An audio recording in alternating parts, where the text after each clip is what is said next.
जो भी सनम ने कहा मैं बताना नहीं चाहता। उसके बाद उनमें इतनी हिम्मत नहीं थी कि वो इसको कुछ कह सकते। तो उसने कहा कि तुम हमारी बहन हो, हम मजबूर हैं, हमें देखो जिसने कहा है वो कितनी, ये जो तस्वीरें हमने उतारी हैं तुम्हारी, वो कितनी बेचैनी से उसका इंतजार कर रही थी, हमने सेंड की हैं तो अभी ग्रीन भी हो गई। सनम को जब भी किसी केस में मुलव्वस किया गया है उसके बयान तमीमा के तौर ज़िम्नी में किया गया। ठीक है, हमारे और हम किसी एफआईआर में नामजद नहीं, पाकिस्तान की किसी एफआईआर में वो नामजद नहीं होने की। 8 फरवरी को इलेक्शन में एज ए कैंडिडेट उनके पेपर क्लियर कर दिए गए। दैट वाज द क्लियर कि उसके ऊपर कोई केस नहीं है। अब ये कहते रहना कि जी वो 2 साल से मफरूर थी। 8 फरवरी 2024 तक उस पर कोई केस नहीं था कि इस पे कोई अटैक होने वाला है या कोई एजेंसीज करने वाली हैं या कोई अननोन्स करने वाले हैं। इसको ये अपने बेटे के साथ आ रही थी, इस पे फायरिंग हुई, इसकी कमर में उस जो चिंगची रिक्शा है उसकी जो लोहे की सुराख होती है उस फायरिंग से वो उड़ी है और इसकी कमर में लगी है। उसको जरूरत क्या थी डाइवो में जाने की, लेकिन जाहिर है वो उसने। लेकिन आपकी बात नहीं हुई, पूछा नहीं आपने कि कैसे गई थी? हाँ मैंने पूछा। मैंने कहा तुम क्यों गई थी? अब वो जाहिर है उसको पता था कि मुझे पता चलता तो मैंने जाने नहीं देना था। और इस यहाँ से मर्जी के खिलाफ गई आज से यानी पिछले 3-4 महीने से मेरी उसके साथ मुलाकात ही नहीं हुई थी। मैं तो सो रहा था तो मुझे कोई 10 साढ़े 10 बजे मेरी, क्योंकि मैं रात को जल्दी सो जाता हूँ, 9 साढ़े 9 बजे सो जाता हूँ, मुझे जल्दी उठना होता है सुबह। तो मैं सो गया था तो मेरी मिसेस ने बताया मुझे कि सोशल मीडिया पे न्यूज़ चल रही हैं कि सनम को, फलक को गिरफ्तार कर लिया गया। तो फिर जो मेरे दोस्त थे इस्लामाबाद में, मैंने उनको फ़ोन किया कि यार चेक करो। उन्होंने कहा हाँ अंकल उन्होंने उसको ले गए हैं पकड़ के, लेकिन वो अभी उसकी गिरफ्तारी शो नहीं कर रहे। अब यही लगता है कि ये जो है ना, ये मरियम नवाज साहिबा और सनम का जो है ना वो आपस का क्लैश बना हुआ है। जी, ये और अगर ये क्लैश एक दिन में ख़त्म हो सकता है। मे बी वो जिन लोगों ने वो हरकत की थी उन्होंने अपनी वजह से की हो, या उसका लीगल रीज़न ये भी हो सकता है जो एज ए कॉमन मैन या समझदार आदमी की मैं सोचता हूँ, क्योंकि उनके एसडीओ ने, एसएचओ ने कोर्ट में झूठ बोला था कि सनम वहाँ पे उनकी कस्टडी में नहीं है। तो उन्होंने मे बी इस खौफ से, इसको हवालात से इनको, इसको और तैयबा को वहाँ से जहाँ उनको नहीं शिफ्ट करना चाहिए था वहाँ शिफ्ट किया। मे बी वो उनकी अपनी वो हो, कोशिश हो या अपना अमल हो, लेकिन उस अमल को उन्होंने इससे जोड़ा कि जी उन्होंने बाकायदा, जब सनम खड़ी होगी उसने कहा जी आप होते कौन हो मुझे इस तरह उठा के लाने वाले, घड़ी नीचे से घसीटते हुए आप मुझे ऊपर लेके आए हो। 3 आदमियों ने तैयबा को पकड़ा हुआ था और 3 आदमियों ने इसको पकड़ा हुआ था। ये ऊपर नहीं जा रही थी, चीख रही थी कि आप हमें वलायत से कैसे निकाल सकते हो। आप एक आदमी, आपने मेरे साथ कुछ गलत नहीं किया, आप ताकतवर हो, किसी भी ताकतवर पोजीशन पे बैठे हुए, कोई आदमी आपके मेरे साथ जो ज्यादती कर रहा है वो कहता है जी मैं तो इसके कहने पे कर रहा हूँ। इसकी तो तरीका यही था ना कि मैं आपके पूछ लेता या आप क्लैरिफिकेशन दे देते।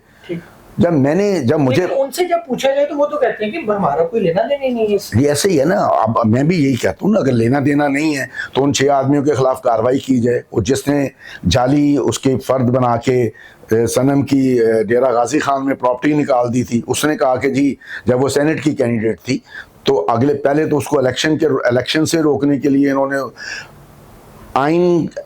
इलेक्शन एक्ट में तरमीम कर दी, जो नोटिफाई नहीं थी, जो गजट नहीं थी, उसके बेसिस पे इलेक्शन से रोके रखा उसको। अब मुझे ये बताएं, अच्छा चले आप तो इसको नहीं मानते, जो तहरीक इंसाफ के लोग ये इल्जाम लगा रहे हैं ये जो है ना सहूलतकारी वाला, आप इसको डिनाई करते हैं। दूसरा मुझे अब फाइनेंशियल मैटर्स पे आते हैं। नहीं, आपने ये क्वेश्चन किया था कि उन सनम की बेल्स कैसे हो जाती हैं। हाँ। मैंने पूरे सनम का केस जो है, एक्चुअली पीटीआई का अलमिया ये है कि पीटीआई के जो वकला हैं वो या तो कम्पिटेंट नहीं है या वो सीरियस नहीं है।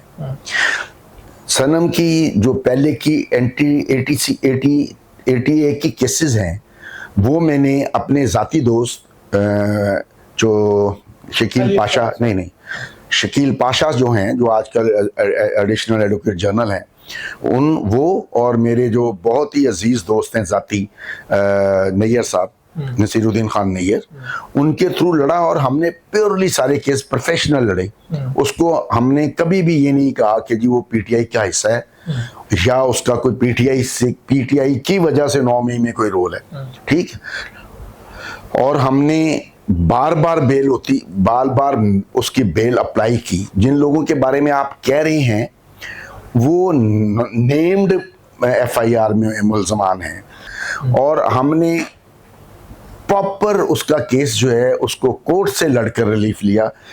मैं मेरी बेटी तो ज़ाहिर अंदर है, मैं इस पे भी ओथ देने के लिए तैयार हूं कि अगर मुझे किसी ने ये भी कहा हो कि मेरे कमरे में आके मेरी बात सुन लो, तो मैंने उससे कहा कि नहीं जी, आप मेरिट पे फैसला करें। मैंने इस पीरियड के दरमियान पुलिस के किसी अफसर, किसी इन्वेस्टिगेशन वाले के पास, उसके दफ्तर में जाके कोई बात नहीं की। अच्छा सर, फिर मुझे ये बताएं कि सनम की दूसरी बहन फलक, आपकी बेटी, वो जो है वो तकरीबन 2 साल तक, बल्कि इससे भी ज़्यादा, वो गिरफ्तार नहीं होती हैं, वो गिरफ्तारी से बच जाती हैं। अब पीटीआई के वही लोग यहाँ भी सवाल उठा रहे हैं कि ये कैसे मुमकिन है कि यहाँ पे बगैर जो है ना वो रजामंदी से कोई छुपा रहे, बल्कि छुपा क्या, वो पंजाब में घूम भी रहा हो, वो ट्रैवल भी कर रहा हो और वो पकड़ा ना जाए। ऐसा है कि फलक का जो है ना जी, 8 फरवरी 2024 को जो इलेक्शन हुआ है, ठीक है, उसमें उसने एज ए कैंडिडेट, एमपीए के कैंडिडेट के तौर पे पेपर जमा कराए। उस पेपर पे स्क्रूटनी हुई, और उस स्क्रूटनी में पंजाब पुलिस ने लिख के दिया कि इसके ऊपर किसी किस्म की कोई एफआईआर नहीं है, कोई केस नहीं है। वो पहले दिन से लेके हमने उसको, जब सनम के साथ ये मिस हैंडलिंग शुरू हो गई, तो मैंने उसे कहा कि मैं नहीं चाहता कि मेरी दूसरी बेटी भी अरेस्ट हो, तुम इधर नहीं आओगी। मैंने उसे गांव भेज दिया, ठीक है। पहले 4-5 माह वो गांव रही। मेरा गांव जो है मानसेरा में है, गढ़ी हबीबुल्ला में है। मानसेरा से आगे एक जगह है गढ़ी हबीबुल्ला, वहाँ रही वो। उसके बाद जब वो वापस आई, उन्होंने जो भी एक्टिविटीज़ थी उनमें पार्टिसिपेशन किया। उस वक्त वो किसी मुकदमे में मतलूब नहीं थी, ठीक। अब 8 मई के बाद जब उसको वो कैंडिडेशन से हट जाती है, ड्यू टू दी कि मियाँ महमूद रशीद साहब का फैसला हो जाता है कि वो वहाँ से लड़ेंगे। वो वहाँ से पेपर दाखिल कराए हुए थे जहाँ से महमूद रशीद साहब ने इलेक्शन लड़ना था, जो मेरा रेजिडेंशियल एरिया भी है रहमानपुरा ना। तो हम वी वाज श्योर कि अब उसके ऊपर कोई केस नहीं है, और अगर इनके पास उज़मा बुखारी से पहले, वीडियो के पैसे पहले उसमें कोई केस था तो उसको पकड़ते। वो तो कहीं छुपी हुई नहीं थी उस वक्त, ये ऐसे ही बिला वजह की 2 साल से छुपी हुई थी। फिर जब ये मामला हुआ, उसने बयान लिख के दिया कि मेरा इस केसेट से कोई ताल्लुक नहीं है। उसने ओथ पे कहा। एफआईए वाले उस पर एफआईआर दर्ज नहीं कर रहे थे। वो बीबी जो है, वो जो मोहतरमा है लाहौर हाई कोर्ट की चीफ, उनके पास चली गई। उन्होंने कहा जी जाएं जी, इस पे एफआईआर भी करके लाएं, और वो अगले 3 महीने उसके ऊपर मॉनिटरिंग जज बन के बैठी रही। और हर आदमी की माँ बहन कर रही थी, पकड़ लो, डीजी क्यों करा चीन चला गया, फलां क्यों चला गया। मैंने उनसे कहा जी अगर आप मेरे घर, मुझे जो बंदा मेरे घर आके रेड करता है, वो आके मुझे कहता है जी मैं बड़ा मजबूर हूँ, मेरे पे बड़ा दबाव है, तो मैं इसमें फ्रीक बनने के लिए तैयार हूँ इस केस में। मुझे उन्होंने कहा जी आप फ्रीक नहीं बन सकते। जाहिर है वो इस वक्त उस पोजीशन में है कि मैं उनको वहाँ पे नहीं कह सकता क्यों नहीं बन सकते। हम बैठ के आराम से। उसके बाद जहाँ हमने उस वक्त जब इसको तलाश करना शुरू हुआ, तो इसको हमने यहाँ पे अपने घर से हटा के किसी जगह ये चली गई अपने खामद के साथ। वहाँ से इसको कोई इंफॉर्मेशन मिली फायर का, मतलब फायर से अगर आप ये फायर से मतलब ये कह रहे हैं कि गोली डायरेक्ट उसके जिस्म को लगी, वैसा नहीं हुआ। उसके ऊपर बेतहाशा फायरिंग की गई, और उसको जो चिंगची रिक्शा है उसके ऊपर जो एक लोहे के बने होते हैं उसके रॉड्स। ये वाकया कहाँ का? ये वाकया है जी जल्लो से आगे जो रोड है, उधर वो रह रही थी किसी के साथ, वहां पर हुआ ये। उस वक्त उसको जख्मी हो गई। फिर हमें उस वक्त वो निकल गई वहां से, जैसे भी निकली, किसी ने उसकी मदद की, किसी फैमिली ने उसको देखा कि वो जख्मी है, वो उसे उठा के अपने घर ले गए। फिर उन्होंने उसकी ट्रीटमेंट की। उसने कहा भी मैं किसी हॉस्पिटल नहीं जा सकती, ये इन्होंने, मुझे नहीं पता मेरे पे किसने फायरिंग की है। मुझे पीटीआई वालों ने कहा कि जी आप मरियम के खिलाफ एफआईआर करवा दें, उसने की है। मैं क्या, मैं क्यों करा दूं जब ये बात मीडिया पे भी नहीं आई? जी उस वक्त तक नहीं थी ना, जब तक वो पकड़ी नहीं गई। ठीक। तो अभी तो हमने कहा, मैंने कोर्ट में भी ये बात कही है। उन्होंने मुझे पूछा कि वो इतने दिन मफरूर क्यों है, तो मैंने उनसे कहा कि उस पे कातलाना हमला होता है, आप उसको मारने की कोशिश की जाती है। उसके तो अभी ये मेडिकल में क्या है? मेडिकल में गोली साबित हो गया कि उस पे उसको जख्म लगा हुआ है, गोली वाला, गोली लगी हुई है। गोली का जख्म लगा हुआ है ना, लोहे का जो पीस कमर में है। कमर में इतना तकरीबन 4-4.5 इंच गहरा लंबा जख्म है उसके ऊपर। तो इसमें तो रिकवरी के लिए भी काफी टाइम अभी तक वो प्रॉपर स्टिचिंग, प्रॉपर ट्रीटमेंट के बावजूद अब भी उसका जख्म जो है पूरी तरह हील नहीं हुआ।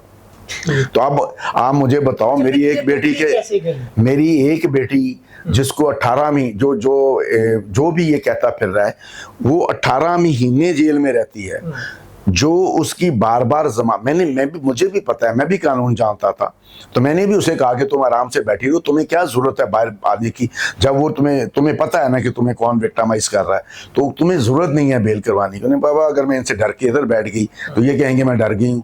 और फिर ये है कि ये इस सारी बात का जो क्रेडिट है वो यास्मीन राशिद साहिबा को जाता है। वो क्योंकि पीपल्स पार्टी के हवाले से पुराने ताल्लुकात हैं मेरे उनसे, दोस्ती बहनों की तरह, बड़ी बहनों की तरह। तो उन्होंने मुझे 14/12/2023 को बुला के कहा कि जी मैंने सनम को अडॉप्ट कर लिया है, अब मैंने तुम्हें सनम नहीं देनी। मैंने कहा बहन आप बड़ी हो, लेकिन जाहिर है मेरी बेटियां मेरे लिए बहुत इंपॉर्टेंट हैं, तो मैं ये अफोर्ड नहीं कर सकता। उन्होंने कहा नहीं जी हमने फैसला कर लिया, उसने इलेक्शन लड़ना, ये करना। मैं क्या, अगर वो चाहती है, वो पहले से सपोर्ट करती है, और वो ये चैलेंज करके गई थी कि जब पीटीआई के सारे लोग भाग रहे थे तो वो ये कह रही थी कि मैं बाहर आके पीटीआई ज्वाइन करूंगी। अब वो अगर अंदर से ज्वाइन करना चाहती है तो कर ले, मुझे क्या इतराज है। जाहिर है मैं तो पहले भी कोई इतराज नहीं कर रहा था उसके पीपल्स पार्टी को, सॉरी पीटीआई को ज्वाइन करने पर। तो ये मामला है। उसके बाद आप ये मेरे से ये तवक्को रखें, आप मुझे पकड़ के बांध लेते हो, मुझे 4 दिन टॉर्चर करते रहते हो, मुझे कहते हो कॉल करके उसको बुलाओ। मैं कहता हूँ मैं क्यों बुलाऊं, वो इंडिपेंडेंट आजाद शहरी है, वो अपनी मर्जी से जो कर रही है। अब मुझे ये बताइएगा फिर फलक की गिरफ्तारी कैसे हुई? मुझे नहीं मालूम, मैं तो उस दिन सो रहा था रात को, और जहां वो रह रही थी वहां से वो अगले वो लाहौर में रह रही थी। हाँ जी, जब आखिरी दफा वो गई है वो लाहौर से गई है, फिर लाहौर से वो इस्लामाबाद गई। जी इस्लामाबाद गई, और वो जो उसके ग्रुप के जो बाकी लोग थे उन्होंने वहाँ से वो जो पेशावर में कोई जलसा होने जा रहा था उसमें शामिल होने, वो अपनी लोग कह रहे हैं ना जी वो रूपोश रही, वो हर उस इवेंट में शामिल हुई जो लाहौर से बाहर हुआ। ठीक। केपीके में हुआ या आज़ाद कश्मीर में हुआ या ट्रैवल कैसे किया फिर लाहौर से? ट्रैवल बहुत आसान काम है। आपको अगर गाड़ी चलानी आती हो और आपके पास ड्राइवर हो तो आप उसको कौन हर दफा वो अपनी गाड़ी में गई हो? यस, अपनी गाड़ी में गई। इस दफा जो है, इस दफा मुझे नहीं मालूम किस पे गई है, लेकिन मुझे ये इस दफा का यही तो मेरे लिए शॉकिंग है कि जी वो कह रहे हैं कि जी वो डाइवो में बैठ के वहां गई, जब उसको पता था कि वो इतनी हाईली रिक्वायर्ड है। जावेद ने भी कहा है। हाँ कहा है ना। मेरे लिए भी ये शॉकिंग था कि अगर उसने जाना था तो अपनी गाड़ी में अपने ड्राइवर को साथ लेके चली जाती। साहिरा वो मेरे पास नहीं आती थी, उनको रोक दिया गया था। हमें ये पता था कि मेरे घर को सर्च किया जाता है या उस पर निगरानी रखी जाती है, तो हम लोगों ने मना किया हुआ था कि जी आपने मेरे घर में नहीं आना, आपने जो भी एक्टिविटीज करनी है अपने घरों से करो या अपने घर रहो। जहाँ तक कानूनी मदद की जरूरत है मैं आपके लिए हर कुछ करने के लिए तैयार हूँ, लेकिन इसके लिए तैयार नहीं हूँ कि जी आप मेरे घर आओ और उसके आपके पीछे पुलिस आ जाए। तो ये अब वो गई है और वो उसका एक गलत डिसीजन था, वो बड़े सेफ बैठी हुई थी। उसको गिरफ्तारी कैसे हुई, पकड़ी कैसे? अभी इसके बारे में मैं कोई कंफर्म तो नहीं बता सकता, लेकिन मेरे पास कंफर्म नहीं लेकिन इंफॉर्मेशंस हैं। अभी हम जब तक वो कंफर्मेशन नहीं हो जाती उसकी हम शेयर नहीं करना चाहते। वो जो पीटीआई में वैसे ही बदकिस्मती ये है कि उनके लोग आपस में ही लड़ने के लिए बहुत हैं। तो अभी हमें क्योंकि कंफर्म नहीं है कि ये एक्ट किसकी वजह से हुआ है, तो किसी को लगता है कि ये पीटीआई के अंदर से ही कुछ हुआ? 100% देखो ना, अगर उसका वहां जाने का आपको ये लग रहा है कि फलक की गिरफ्तारी के पीछे पीटीआई के अंदर ही कोई ग्रुप है? पता नहीं। पीटीआई देखो, अगर मैं और आप या 4 आदमी और कोई एक प्रोग्राम बनाते हैं, जी मैं कहता हूँ हमने वहां जाना है, उसका इल्म मुझे, आपको, वो कैमरामैन को, उसके अलावा 3 आदमियों को है, और उसके बाद वो पॉइंट वो प्रोग्राम लीक हो जाता है, तो उनमें से हमें से किसी ने किया होगा ना। मुझे नहीं मालूम वो किस किस के साथ राब्ते में थी, उसका मोबाइल किसके साथ राब्ते में था। तो फिर मैं यहाँ से भागा, इस्लामाबाद पहुंचा, फिर हम सारी रात थाने ढूंढते रहे। थाने ढूंढने के बाद जब हमें नहीं पता चला तो हम सुबह 8 बजे हमने जाके हैबियस फाइल कर दी। हैबियस जो है वो चीफ जस्टिस साहब जो हैं वो अपने पास उन्होंने ऑर्डर करने थे उसको किसके पास प्लेस करना है, वो शाम 5 बजे तक उसको प्लेस नहीं कर सके। और उसके बाद कोई 2 बजे या 2 बज के कुछ मिनट पे हम लोग चैम्बर के बाहर बैठे होते हैं डोगर साहब के, तो हसन अयूब साहब एक और आदमी के साथ आते हैं और वो मुझे ऐसे ऐसे करके मेरे पास से ऐसे ऐसे करके गुजर जाते हैं। मुझे नहीं पता वो मुझे जानते हैं या नहीं जानते, या उन्होंने मीडिया में मुझे देखा है। तो मेरे साथ जो मेरा वकील बैठा था फयाज, वो मुझे कहते हैं आप इसको जानते हो? मैं क्या मैं नहीं जानता, कौन है ये? तो उसने कहा ये वो जो सरकारी दरबारी रिपोर्टर है ये। मैं कहा कौन? कहता है हसन अयूब, अयूब हसन या हसन अयूब जो भी है उसका नाम। तो मैंने कहा अच्छा यार ये टीवी में तो कुछ और तरह का लगता है, तो इधर तो कुछ और लग रहा है। फिर वो जाके अंदर बैठ जाता है चैम्बर में, हम 1 घंटा वो अंदर बैठा रहता है। अंदर से उसकी ट्वीट आती है जो मुझे मेरा वकील दिखाता है फयाज, कि जी वो देखो ना ये अंदर बैठ के उसने ट्वीट किया है कि ये यहाँ बैठे क्या कर रहे हैं, ये जाके लाहौर में ढूंढे सनम को। तो मैंने कहा यार उसको कैसे पता है ये लाहौर में, इसका मतलब है इसको पता है। और इसने जो कहता जी यही है। फिर भी उसके बावजूद ये कोई अंदर मेरे ख्याल में अगर मैं गलत नहीं हूँ तो कोई 30-40 मिनट बैठा रहता है चैम्बर में। उसके बाद आता है और बाहर आके फिर मेरे पास से मुझे घूर के जाता है और फिर आगे जाके ऐसे ऐसे करता है, फिर वापस आता है। इसका ख्याल होता है कि शायद मैं इसको बुलाऊंगा या कुछ कहूँगा, क्योंकि मुझे वो फयाज ट्वीट दिखा रहा होता है जो इसने किया होता है कि जी ये देखें जी 8 मिनट पहले जब ये चैम्बर में था। ये भी कहा जा रहा है और बहुत ज्यादा इस पे भी वावेला मचा, और सलमान अकरम राजा साहब ने तो इस पे जो है ना वो उसको डरने की क्या जरूरत है? वो किसी से, जब हम लोगों को किसी से खौफ है ही नहीं है, जब हमारा तवक्कल अल्लाह पे है कि जब वो आखिरी दफ़ा मुझे सनम के वाह के बाद ये पैगाम दिया गया कि जी उसको कत्ल भी किया जा सकता है, उसकी इज्जत भी लूटी जा सकती है, तो मैंने उसको बताया जाके कि इस लेवल के लोगों ने मुझे ये मैसेज दिया है। तो उसने कहा पापा उनसे कहो कि तुम खुदा से बड़े। ये सनम का जवाब था। तो मैं उसके बाद मेरे पास कोई जवाब नहीं था कि मुझसे कहता तू डर जा। ठीक है।